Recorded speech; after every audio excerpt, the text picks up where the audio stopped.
નમસ્કાર ખેડૂત મિત્રો, એગ્રો સર્વિસ સેન્ટર રણછોડપુરા વતીથી હું રવિ પટેલ. એક વર્ડેશનની આઇટમ છે સુપ્રીમ આઇકોનિક પી. એ ઘણા 2 વર્ષથી હું વેચું જ છું. આ વખતે હું મારા 2 વીઘાનું ખેતર હતું પ્લોટ, એની અંદર મેં ટ્રાય કર્યો. 30 દિવસના બટાકા થયા એટલે હું 2 વીઘાનું ખેતર હતું એમાં 1 વીઘામાં આપ્યું અને 1 વીઘામાં નથી આપ્યું.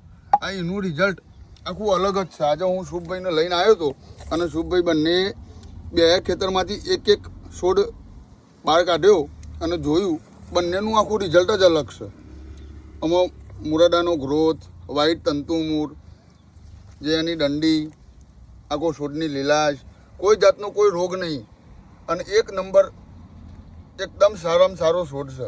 અને આ જેમાં નહીં વાપર્યું ટ્રીટમેન્ટ સેમ જ છે, ખાલી એમાં આઇકોનિક પી આપ્યું છે આમાં અને આમાં નથી આપ્યું. આ બેનું આખું રિઝલ્ટ જ અલગ છે. મેં મારે આંખેથી જોયું, જાતે જોયું. હું તો વેચું જ છું પણ વધારે અત્યારે કોન્ફિડન્સ આવ્યું કે પોતે જોવા માટે કે કેટલું રિઝલ્ટ બેસ્ટ છે. પ્રોડક્ટ થોડી મોંઘી પડે પણ રિઝલ્ટ એટલે 1 નંબરનું રિઝલ્ટ છે. બીજી બધી વસ્તુ વાપરવી એના કરતાં આ વસ્તુ વાપરવી બેસ્ટ છે. તમને રિઝલ્ટ પૂરેપૂરું 100% મળે. ધન્યવાદ.